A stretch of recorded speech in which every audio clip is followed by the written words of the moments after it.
अस्सलाम वालेकुम एवरीवन। उम्मीद करता हूँ आप लोग बिल्कुल ठीक होंगे। तो आज का टॉपिक स्टार्ट करते हैं। टॉपिक बहुत सिंपल, वही जैसे हमारा चलता आ रहा था, लेकिन आज की जो वीडियो होगी बहुत ज़्यादा लेंदी हो जाएगी, तो लास्ट तक वॉच करिएगा। लेकिन लाजमी लाजमी वॉच करिए, क्योंकि इसके अंदर जो फंक्शन मैं डिस्क्राइब करूँगा वो आपने कहीं और नहीं सुने होंगे। तो वीडियो को लास्ट तक देखिएगा और इन्जॉय करिएगा। तो चलें स्टार्ट करते हैं अपने टॉपिक को। टॉपिक बहुत सिंपल है, फंक्शन ऑफ इस operating system. Function of operating system. Operating system manages every activity of a computer. It is the master control program that provides an interface for a user to communication with computer system software and application software run on operating system as shown in figure 2.2. Operating system perform the following function. वो बोल रहे हैं जो एक operating system होता है वो system software को भी साथ में यूज़ करता है और एप्लीकेशन सॉफ्टवेयर को भी साथ में यूज़ करता है। अभी सिस्टम सॉफ्टवेयर और एप्लीकेशन सॉफ्टवेयर अगर आपने नहीं पढ़े तो मेरी पिछली वीडियोस में ये मौजूद है। पिछली वीडियोस में मैंने बहुत डिटेल में ये बातें पढ़ाई हैं, तो आप वहाँ पे जाके देख सकते हैं। चैप्टर नंबर 1 जिसका नाम था फंडामेंटल ऑफ कंप्यूटर्स के नाम से ना, उसके अंदर आप जाके देख सकते हैं अच्छी तरीके से। ये चीज़ बहुत डिटेल में मैंने पढ़ा चुका हूँ, यानी कि बात समझ में आ रही है आपको। तो वहाँ से आप जाके इसको देख सकते हैं, क्या system software and application software. 2-3 video में खाते 2 वीडियोस के ऊपर बनी हुई हैं, तो आप वो देख लिएगा वहाँ पे जाके। आगे आ जाते हैं थोड़ा सा। यहाँ पे फिग उन्होंने दी हुई है, यहाँ पे लिख रहे हैं ना, अगर आपको तरीके से समझनी है डायग्राम तो वो यहाँ पे बोल रहे हैं फिगर 2.2 में आप देख लें कि यहाँ पे हमने पूरे डायग्राम बना दिए कि आप इस तरीके से कंप्यूटर जो है काम कर रहा होता है हमारे पास। अब आप लोग सपोज करें कि एक बंदा है, सही, वो कंप्यूटर पर आके बैठा है एज अ यूज़र, ठीक, एज अ यूज़र। सबसे पहले वो 2 चीज़ों को यूज़ करेगा, 2 में से यानी कि कोई एक चीज़ यूज़ करेगा, या तो वो कोई सिस्टम सॉफ्टवेयर या वो एप्लीकेशन सॉफ्टवेयर। आप मेरी मिसाल ले लें, इस वक्त मैं आपको क्या कर रहा हूँ, मैं इस वक्त एज अ कंप्यूटर यूज़र इस पर बैठा हूँ इस कंप्यूटर पर आके, और साथ में क्या यूज़ कर रहा हूँ, एप्लीकेशन सॉफ्टवेयर। एप्लीकेशन सॉफ्टवेयर जो वो किससे इंटरेक्ट कर रहा है, किस चीज़ से इंटरेक्ट कर रहा है, ऑपरेटिंग सिस्टम से, ठीक। ऑपरेटिंग सिस्टम किससे इंटरेक्ट कर रहा है, CPU, रेम, IO का मतलब ये है कि इनपुट आउटपुट, इन तीनों चीज़ें इंटरेक्ट कर रहा है। ये तीनों चीज़ें फिर किससे इंटरेक्ट कर रही हैं दोबारा, ऑपरेटिंग सिस्टम से। पहले देखें ये एरो नीचे की तरफ आया और फिर यहाँ से ऊपर की तरफ जा रहा है। अब ये किससे इंटरेक्ट कर रहे हैं, ऑपरेटिंग सिस्टम। फिर ऑपरेटिंग सिस्टम डायरेक्टली किससे इंटरेक्ट कर रहा है, यूज़र से। तो आपको बात समझ में आ रही होगी, जो ऑपरेटिंग सिस्टम है इस तरीके से काम करता है। सबसे पहले यूज़र किससे इंटरेक्ट करता है, एप्लीकेशन सॉफ्टवेयर से या सिस्टम सॉफ्टवेयर से। बात एक, यानी कि कोई एक चीज़ से इंटरेक्ट करेगा वो।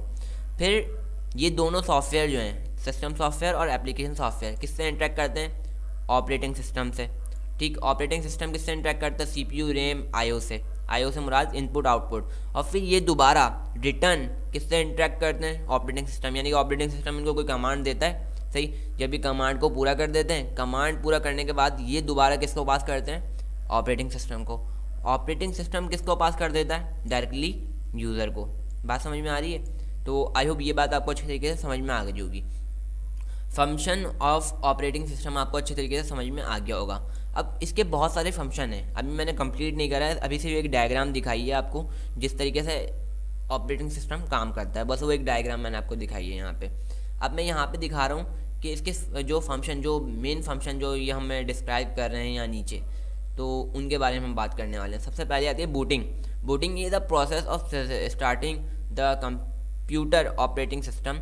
It's stack the computer resources and makes it's ready to perform different task.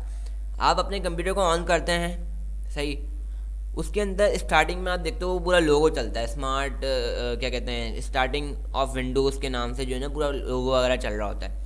उस वक्त पता है क्या होता है, बूटिंग होती है उस वक्त। वो जो आप लोगो चलता हुआ देखते हैं, ये आता है वो आता है, कभी कभार विंडोज़ 7 लिखा हुआ है उसमें इंटर प्रेस करना होता है हमें, ऐसा विंडोज़ 10 के अंदर भी होता है और विंडोज़ 8 के अंदर भी होता है, विंडोज़ 8.1 के अंदर भी होता है। ये वर्जन हैं डिफरेंट, 8.1, 10, ये सब। विंडोज़ 10 तो आप लोगों ने लाजमी देखी होगी, तो उसके अंदर भी ये काम होता है, बूटिंग उसके अंदर होती है। इस वक्त मैं जो विंडोज़ यूज़ कर रहा हूँ वो विंडोज़ 7 है, ठीक। अभी मैंने आपको सिर्फ दिखाया है ये सब। तो ये सबसे पहले जैसे ही जब मैंने कंप्यूटर को स्टार्ट करा था तो मेरे साथ भी यही होता है कि पहले लोगो आया था, पूरा उसने प्रोसेस करा था अपने आप को, फिर जब स्टार्ट होता मैंने रिफ़्रेश करा था, तो ये सब क्या कहलाएगा, बूटिंग कहलाएगी। ठीक, इसको हम बोलते हैं बूटिंग। बूटिंग में होता ये है कि कंप्यूटर अपने आप को चेक करता है कि यार मेरे पास ये चीज़ें कनेक्ट है, मेरे पास माउस कनेक्ट है, मेरे पास कीबोर्ड कनेक्ट है, मेरे पास LCD कनेक्ट है, बात समझ में आ रही है, मेरे पास प्रोसेसर लगा हुआ है या नहीं लगा हुआ, ठीक, हार्ड ड्राइव लगी हुई है नहीं लगी हुई, ये सब चीज़ें बूटिंग में चेक होती हैं, तभी कंप्यूटर परफॉर्म करना शुरू करता है, वरना नहीं करता, यानी कोई काम नहीं करता। अगर ये सारी चीज़ें बिल्कुल एक्यूरेटली कनेक्ट होंगी तो कंप्यूटर काम करेगा, वरना नहीं करेगा। और इसी प्रोसेस को हम क्या बोलते हैं, बूटिंग बोलते हैं। आई होप ये बात आपको अच्छे तरीके से समझ में आ गई होगी।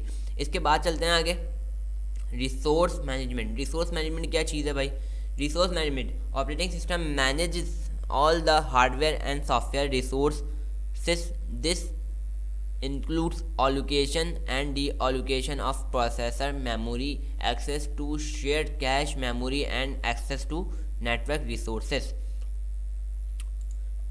रिसोर्स मैनेजमेंट से मुराद यह है कि आपके कंप्यूटर में जो भी चल रहा है, जो कुछ चल रहा है, उसको रिसोर्स करना, उस पर काम करना। अगर वो ख़राब है तो उसको सही करना, ठीक। अब वो कभी कभार ये भी होता है कि हम कोई सही काम कर रहे होते हैं, कंप्यूटर उसको ख़राब कर देता है, तो उसको हम क्या बोलते हैं, एलोकेशन और डी एलोकेशन। ये कभी कभार होता है, ऐसा खुद ब खुद होता है, क्योंकि ज़ाहिर सी बात है कभी कभार जो प्रोसेसर होता है वो भी थक जाता है एक जगह पे जाके ना, वहाँ पे काम नहीं करता, फिर उसको थोड़ा सुकून देना होता है हमें कंप्यूटर को। ऐसा नहीं है कि कंप्यूटर 24 घंटे काम करता है, ऐसा बिल्कुल भी नहीं है। हाँ, अगर आपका कंप्यूटर बहुत ज़्यादा हैवी है और आपने उस पर लोड कम डाला हुआ है तो वो तो 24 घंटे कर लेगा, लेकिन अगर आपने उसके हिसाब से लोड डाला हुआ है तो उसको आपको लाजमी रेस्ट देना पड़ेगा। इसी को हम क्या बोलते हैं, एलोकेशन और डी एलोकेशन।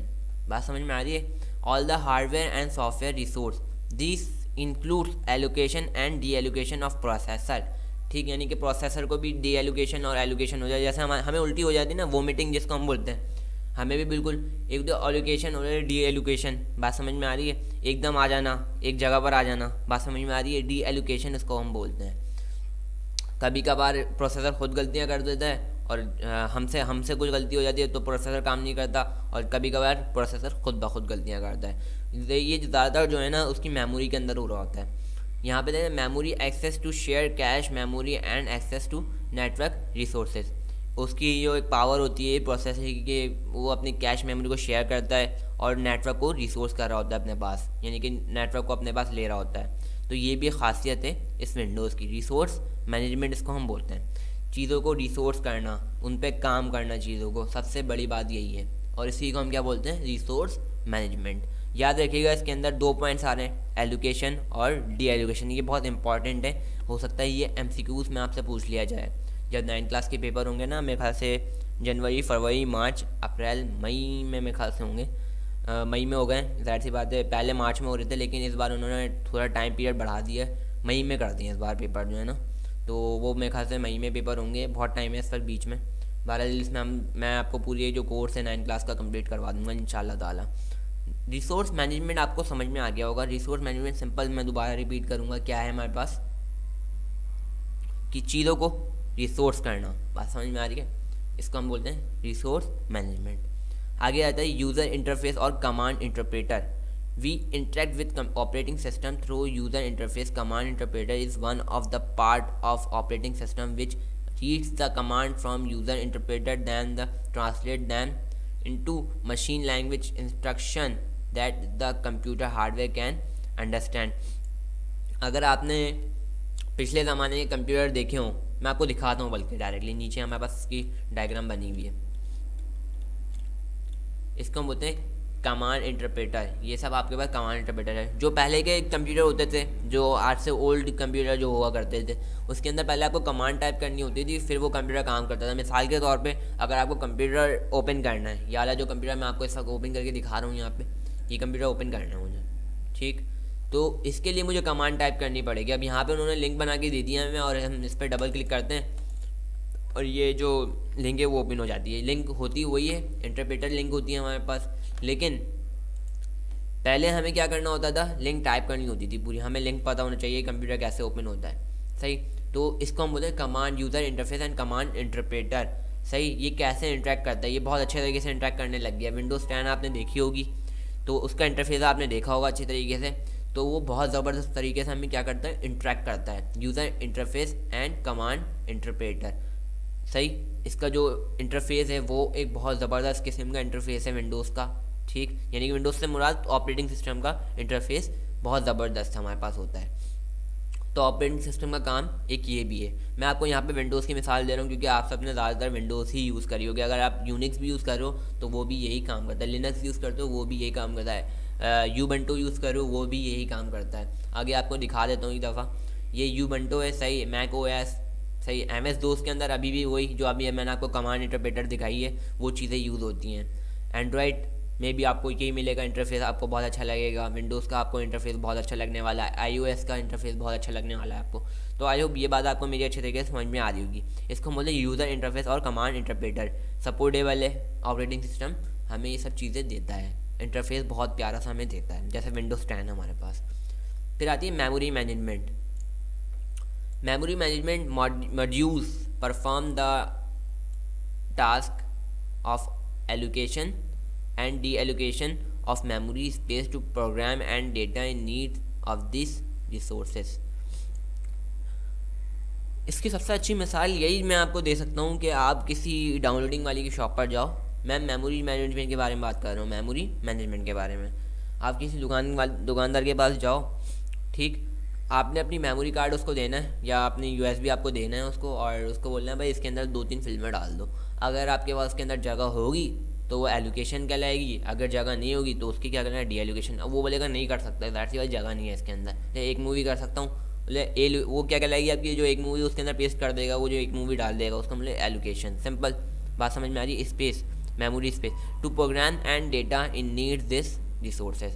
और ये जो ऑपरेटिंग सिस्टम है ये किसको रिसोर्स कर रहा होता है, नॉर्मली इन सब चीज़ों को रिसोर्स कर रहा होता है। मेमोरी मैनेजमेंट, जैसे अभी आपको मैंने ऊपर दिखाया रिसोर्स मैनेजमेंट, प्रोसेसर को देख रहा था वहाँ पे, भाई प्रोसेसर कैसे काम करता है, उन्होंने मिसाल दी थी प्रोसेसर। ये हर चीज़ में होता है, ये हर चीज़ में होता है, लेकिन यहाँ पे मेमोरी मैनेजमेंट में उसने देखा, ठीक। और यहाँ पे रिसोर्स मैनेजमेंट में भी उसने ये बात बहुत गौर से देखी। आगे चलते हैं थोड़ा सा। आई होप मेमोरी मैनेजमेंट आपको अच्छे तरीके से समझ में आ गया होगा। फिर आते हैं input output IO management. Input output IO management. An operating system provides the device driver and facilitated IO function involving IO device. This device driver are software that control IO device through their controller। अच्छा, अगर आप अपने computer के अंदर मैंने अभी आपको मिसाल दी थी कि आप नहीं, पिछली वीडियो में मिसाल दी थी कि आप कंप्यूटर की मार्केट से कंप्यूटर ख़रीद के लेकर आए हो और आपने कंप्यूटर रखा है, ठीक। अगर आपका कीबोर्ड उसके अंदर काम नहीं कर रहा है, लेकिन कीबोर्ड आपका बिल्कुल ठीक है, तो वो क्यों काम नहीं कर रहा ऑपरेटिंग सिस्टम के अंदर? अगर आप ऑपरेटिंग सिस्टम इंस्टॉल्ड है आपके कंप्यूटर के अंदर, जब भी आपका कीबोर्ड या माउस वगैरह काम नहीं कर रहा, क्यों काम नहीं कर रहा? क्योंकि उसके अंदर ड्राइवर इंस्टॉल्ड नहीं है। ऐसे समझ लें एक सॉफ्टवेयर होता है जो हमें ऑपरेटिंग सिस्टम के ऊपर इंस्टॉल करना होता है, जिसकी मदद से हम कीबोर्ड को एक्सेस कर सकते हैं, माउस को एक्सेस कर सकते हैं, ठीक, LCD को एक्सेस कर सकते हैं। हर यानी कि LCD का अपना एक अलग सॉफ्टवेयर होता है, माउस का अपना एक अलग सॉफ्टवेयर होता है, कीबोर्ड का अपना एक अलग सॉफ्टवेयर होता है। बात समझ में आ रही है आपको? तो इसलिए जो है हमें सॉफ्टवेयर इंस्टॉल करने होता है, उनको हम सॉफ्टवेयर नहीं बोलते, उनको हम क्या बोलते हैं, ड्राइवर। मैं आपको दिखाता हूँ अच्छी तरीके से। यहाँ पर आ रहा हूँ, आपको कुछ नहीं करना, अपने कंप्यूटर पर आना है, यहाँ पर राइट क्लिक करना है और प्रॉपर्टीज़ में आ जाना है। अपने कंप्यूटर के आइकॉन पर राइट क्लिक करें। राइट क्लिक से मुराद जो आपको उल्टे हाथ का जो क्लिक है ना माउस पे, उस पर क्लिक करें और फिर क्लिक करें। जो आपका लेफ़्ट क्लिक है ना उसको हम क्लिक बोलते हैं, सिंपल। तो उसको क्लिक करें प्रॉपर्टीज़ पे। प्रॉपर्टीज़ पे क्लिक करने के बाद आप कहाँ आएंगे, डिवाइस मैनेजर में आ जाएंगे। इस पर क्लिक करना है आपको, सिंपल। यहाँ पे क्लिक करने के बाद आप डायरेक्टली उस जगह पर आ जाएंगे जहाँ पे आपके ड्राइवर इंस्टॉल्ड हैं। देखें आप कंप्यूटर के लिए मेरे पास ये सब ड्राइवर इंस्टॉल्ड हैं, ठीक। डिस्प्ले एडाप्टर यानी कि डिस्प्ले के लिए आला मेरे पास ड्राइवर इंस्टॉल्ड है, जिसकी वजह से मेरी स्क्रीन इस वक्त काम कर रही है, ठीक। CD के लिए ड्राइवर इंस्टॉल्ड है यहाँ पे, ठीक। ह्यूमन इंटरफेस डिवाइस ये सब इंस्टॉल्ड हैं, सही। ID, ATA, API कंट्रोलर, ये अपने इसके पोर्ट्स वगैरह के ड्राइवर इंस्टॉल्ड हैं। कीबोर्ड का देखें, जो मैं आपको मिसाल देता, HID कीबोर्ड डिवाइस, सही। ये जो मेरे पास कीबोर्ड इस वक्त यहाँ पे रखा हुआ है, ये इसी मॉडल का वो होगा कीबोर्ड, तो उसका वो ड्राइवर मेरे पास यहाँ पे इंस्टॉल्ड है। इसी तरीके से माउस का मेरे पास ड्राइवर इंस्टॉल्ड है, तभी मेरा माउस काम कर रहा है। इसी वजह मॉनिटर का मेरे पास मौजूद है, सही। Generic non PNP monitor. Other device के ये थोड़े से इंस्टॉल नहीं है क्योंकि PCI स्लॉट, इसका ड्राइवर तो इंस्टॉल्ड है, इन दोनों के ड्राइवर इंस्टॉल्ड हैं, लेकिन इसकी यानी कि PCI मेरे पास लगा हुआ नहीं है। इसके अंदर एक स्लॉट होती है, उसके ऊपर एक डिवाइस लगती है, ठीक। वो कभी लगाते हैं कभी नहीं लगाते, ज़रूरत के मुताबिक हमें लगाना होता है उसको। तो अभी नहीं लगी हुई तो यहाँ पे येलो कार्ड शो हो रहा है। प्रोसेसर का मेरे पास ड्राइवर इंस्टॉल्ड है, ठीक, इंटेल आर। तो ये सब हमारे पास क्या है, ड्राइवर, जो हमें ऊपर से इंस्टॉल करने पड़ते हैं। कभी कभार खुद भी हो जाते हैं, विंडोज़ के साथ ऑपरेटिंग सिस्टम के साथ ही इंस्टॉल हो जाते हैं, लेकिन कभी हमें खुद भी इंस्टॉल करने पड़ते हैं। तो इसकी मदद से हम अपना क्या कर सकते हैं, इनपुट आउटपुट को मैनेज कर सकते हैं। बात समझ में आ रही है? अगर हमें एक यहाँ कीबोर्ड से हमने कोई पेपर टाइप करा तो पेपर कहाँ को प्रोसेस होता हुआ नजर आएगा, प्रिंटर क्या करेगा, हमें उसका आउटपुट दे देगा। इनपुट हमने किससे करा था, कीबोर्ड से करा था। प्रोसेस हम होते हुए हमने कंप्यूटर के अंदर देखा, यानी कि एलसीडी के अंदर देखा, और आउटपुट किसने दिया, हमें प्रिंटर ने। तो ये क्या हुआ, रिसोर्स करा हमने, इसको इनपुट आउटपुट को मैनेज करा। बात समझ में आ रही है? इसको हम बोलते हैं input output management. I hope मेरी बात आपको अच्छे तरीके से समझ में आ गई होगी। फाइल मैनेजमेंट के बारे में थोड़ी सी बात कर लेते हैं। It's manager all the file related activities such as organization, storage, retrieval, naming, sharing and protection of file. इसके अंदर नॉर्मली अगर आप देखें तो मेरे पास, अगर आपको मैं फाइलें दिखाऊं, यहाँ देखें, ये मेरे पास कुछ फाइलें मौजूद हैं, टी ड्राइव के अंदर भी मौजूद हैं, या ई ड्राइव के अंदर भी आप देख लें। वहाँ पे मेरी कुछ पर्सनल तस्वीरें हैं, इस वजह से मैं वहाँ पे गया नहीं। यहाँ पे देख लेते हैं, यहाँ देखें तस्वीरें मौजूद हैं हमारे पास, यहाँ पे भी मौजूद तस्वीरें। मैं कुछ इस तरीके से तस्वीरों को मैनेज कर रहा होता हूँ। यहाँ देखें, ये देखें इस तरीके से, ठीक, ये सब मेरी मैनेजमेंट है। फाइल को मैनेज कर रहा होता है क्या, विंडोज़ मैनेज कर रही होती है। ऑपरेटिंग सिस्टम क्या करता है, फाइल को मैनेज कर रहा होता है। आई होप मेरी बात आपको अच्छे तरीके से समझ में आ रही होगी। और अगर आपको कंप्यूटर पर पासवर्ड अगर आप लगा दो तो प्रोटेक्शन भी उसकी हो जाती है। अगर आप कोई सॉफ्टवेयर एप्लीकेशन सॉफ्टवेयर डाउनलोड कर लो, प्रोटेक्शन, जैसे लॉक बॉक्स के नाम से एक सॉफ्टवेयर आता है, वो चीज़ों को प्रोटेक्ट कर देता है, पासवर्ड लगा देता है। तो आई होप मेरी बात आपको अच्छे तरीके से समझ में आ रही होगी। इसके बाद 7वां पॉइंट हमारे पास है प्रोसेस मैनेजमेंट। अब ये बड़ा एक ज़बरदस्त टॉपिक इसके अंदर मौजूद है, प्रोसेस मैनेजमेंट। इसको मैं थोड़ा सा पढ़ना चाहूँगा। अब process is a job activity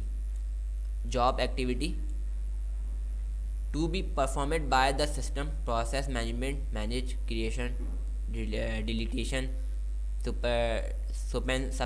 suspension and resumption of process. The term process refer here to program code that has been loaded into a computer memory for execution by the central processing unit CPU। ठीक, तो हमें यहाँ तक अभी ये बात समझ में आई है। CPU क्या करता है, जो हमारे जो अंदर एक ब्रेन, जिसका बोलते हैं CPU सेंट्रल प्रोसेसिंग यूनिट, एक वो जो एक चिप लगी हुई होती है कंप्यूटर के अंदर, जो मैंने आपको शायद पिछली जो एक चैप्टर हमारे पास चल रही थी, वीडियोस चल रही थी, उसके अंदर बहुत डिटेल में भी पढ़ाई थी, CPU के बारे में बातें बताई थी अच्छे तरीके से, फंडामेंटल ऑफ कंप्यूटर के अंदर। तो आई होप वो आपको बातें याद होंगी अच्छे तरीके से। CPU को मैंने बोला था, CPU क्या है, कंप्यूटर का दिमाग है, ब्रेन है। और जितनी भी चीज़ें हम काम करते हैं कंप्यूटर, जितने में हमारा इनपुट होता है, आउटपुट होता है, वो किसकी वजह से होता है, प्रोसेस की वजह से होता है। प्रोसेस कहाँ पर होता है, ब्रेन के अंदर होता है। बात वही है, मैं अभी आपको इस वक्त पढ़ा रहा हूँ, किसी मदद से पढ़ा रहा हूँ। मैंने पहले इनपुट लिया था, मेरे दिमाग में सारी बातें मौजूद थी, और अब मैं आपको क्या कर रहा हूँ, आउटपुट दे रहा हूँ उसका। बात समझ में आ रही है? मैंने क्या करा, प्रोसेस करा है, तभी तो ये सारा काम हुआ, वरना नहीं होता। मैं इनपुट ले लेता, प्रोसेस ही नहीं करता, तो आउटपुट देता मैं उसका नहीं दे पाता। तो जाहिर सी बात है। तो ऑपरेटिंग सिस्टम क्या करता है, प्रोसेस करवाता है, प्रोसेस करता नहीं है ऑपरेटिंग सिस्टम। ऑपरेटिंग सिस्टम क्या करता है, प्रोसेस करवाता है, किससे, CPU से करवाता है। इस पूरी जो भी मैंने अभी यहाँ पे पढ़ा है, उसका मतलब ये है सिंपल, ठीक, उसको सस्पेंशन एंड रिजप्शन करता है, उसको प्रोसेस करवाता है चीज़ें, सही। आई होप मेरी बात आपको अच्छे तरीके से समझ में आ रही होगी। इन अ multi programming system there will be a number of computing process.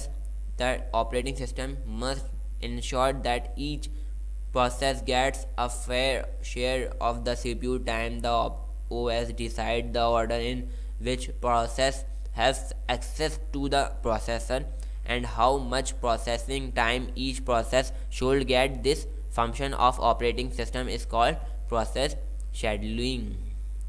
Sorry. तो आई होप मेरी बात आपको यहाँ तक अच्छे तरीके से समझ में आई होगी। ऑपरेटिंग सिस्टम का काम ये भी होता है कि वो चीज़ों को प्रोसेस करता है बहुत अच्छे तरीके से। यहाँ पे आपको डायग्राम भी शो कर रहे हैं, किसके अंदर 2.3 टास्क मैनेजर का नाम है, ठीक, अगर मैं आपको कंप्यूटर के अंदर दिखाऊं, मेरे इस वक्त कंप्यूटर में रिकॉर्डिंग चल रही है, ठीक, और जाहिर सी बात है मेरा माइक भी काम कर रहा है इस वक्त। मैं आपको दिखा रहा हूँ, आपको कीबोर्ड पे प्रेस करना है कंट्रोल शिफ्ट, साथ में क्या प्रेस करना है, एस्केप का बटन, उफ माय गॉड, कंट्रोल शिफ्ट और ESC। तो यहाँ आप देख सकते हैं मेरे पास इस वक्त टास्क मैनेजर ओपन है। ये मेरे पास क्या है, टास्क मैनेजर, ठीक। इसके अंदर प्रोसेस का एक टैब है, इस पर क्लिक कर दें तो यहाँ पे वो शो कर रहा है कि ये सब चीज़ें आपकी चल रही हैं इस वक्त। क्रोम EXE DW पर क्या क्या वो शो कर रहे हैं यहाँ पे, वो सब चीज़ें आपकी यहाँ पे प्रोसेस हो रही है। लेकिन अभी मेरे पास सिर्फ एक ही चीज़ प्रोसेस हो रही है, वो है 9th class book new PDF Google Chrome. यहाँ पे देखें मेरे पास सिर्फ एक ही चीज़ प्रोसेस हुई हुई है। टास्क मैनेजर भी प्रोसेस हो रहा है साथ में, लेकिन सबसे ज़्यादा जो प्रोसेसिंग जो चीज़ हो रही है, जिस पे काम कर रहा है प्रोसेसर, वो क्या है, 9th क्लास बुक। ठीक, बात समझ में आ रही है आपको? आई होप मेरी बात आपको अच्छे तरीके से समझ में आ गई होगी।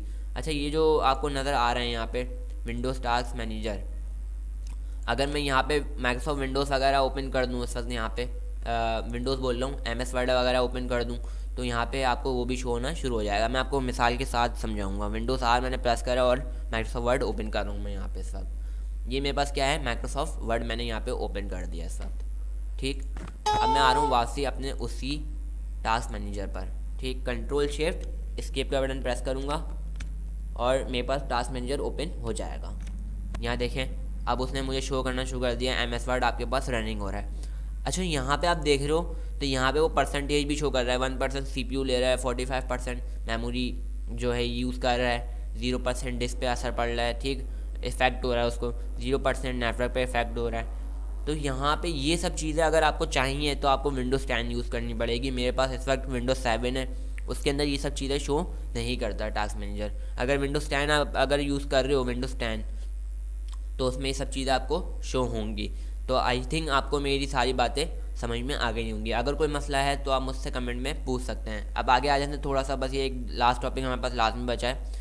8वां जो टॉपिक है हमारे पास 8 पॉइंट, जो हम जिसको बोलते हैं यूज़र मैनेजमेंट। यूज़र को मैनेज करता है। आप फेसबुक यूज़ करते हो, फेसबुक क्या करता है? फेसबुक आपकी अपनी आईडी होती है, आपकी बहन की अपनी आईडी होती है, आपके भाई की अपनी आईडी होती है, आपकी अम्मी की अपनी आईडी होती है और आपके अब्बू की अपनी एक आईडी होती है। उनकी जो मर्ज़ी करे वो अपना काम करते हैं। बात समझ में आ रही है? उनकी जो मर्ज़ी करे।